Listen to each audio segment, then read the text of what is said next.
দেখেন একটা কথা, কিছু কথা তিক্ত হলেও মনে বসায় নিতে পারলে, মাথায় বসায় নিতে পারলে আপনার জীবন চলা সহজ এবং সুন্দর হবে। সেটা কি?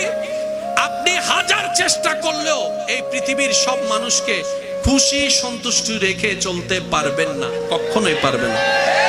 একজন খুশি হলে 10 জন নারাজ হবেই হবে।